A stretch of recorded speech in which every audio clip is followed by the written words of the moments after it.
മണാലിയിലെ ഹോട്ടലിൽ നമുക്ക് കിട്ടിയിട്ടുള്ള എല്ലാ റൂമുകളിലും വെളിയിലേക്ക് വ്യൂ ഉള്ള ഒരു ബാൽക്കണി ഉണ്ടായിരുന്നു. നമ്മൾ ബ്രേക്ക്ഫാസ്റ്റ് ഒന്നും കഴിച്ചിരുന്നില്ല. നമ്മൾ ഹോട്ടലിൽ എത്തിയപ്പോഴത്തേക്കും ബ്രേക്ക്ഫാസ്റ്റിൻ്റെ ടൈമെല്ലാം കഴിഞ്ഞിരുന്നു. നമ്മുടെ ഹോട്ടലിൽ ഓപ്പോസിറ്റായിട്ടൊരു ചെറിയൊരു കടയുണ്ടായിരുന്നു. അവിടെ ചെന്ന് നമ്മൾ സംസാരിച്ച് ഡീൽ ചെയ്തു. അവർ നമുക്ക് ചോറും മുട്ട പൊരിച്ചതും ഉണ്ടാക്കി തരും. അത് മാത്രം ഉണ്ടായിരുന്നുള്ളൂ കേട്ടോ കറിയായിട്ട്. പിന്നെ നമ്മുടെ കയ്യിൽ കുറച്ച് അച്ചാറുകളും കാര്യങ്ങളൊക്കെ ഉണ്ടായിരുന്നു. അതെല്ലാം വെച്ച് നമ്മൾ അഡ്ജസ്റ്റ് ചെയ്ത് അന്നത്തെ ലഞ്ച് നമ്മളങ്ങനെ സെറ്റപ്പാക്കി.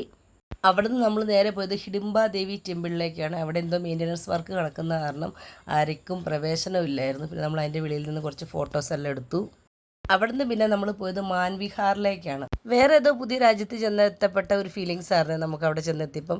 പിന്നെ അവിടെ ഒരു കടയിൽ കയറി നമ്മൾ കുറച്ച് സ്വെറ്ററും കാര്യങ്ങളെല്ലാം വാങ്ങി. ഈ കാണുന്ന മാൻവിഹാറിലുള്ളൊരു ബുദ്ധിസ്റ്റ് മൊണാസ്ട്രിയാണ്. ഇതിൻ്റെ ഉള്ളിൽ നമ്മുടെ യോധയിലെ അക്കുസേട്ടനെ പോലെ കുറച്ച് പേരൊക്കെ ഇരിപ്പുണ്ടായിരുന്നു. ഫോട്ടോ ഒന്നും അലൗഡ് അല്ല എന്നുള്ള വെണ്ടയ്ക്ക അക്ഷരത്തിൽ എഴുതി വെച്ചിട്ടുണ്ടായിരുന്നു. പക്ഷേ എല്ലാവരും ഫോട്ടോയൊക്കെ എടുക്കണ്ടായിരുന്നു, ഞങ്ങൾ ഉൾപ്പെടെ.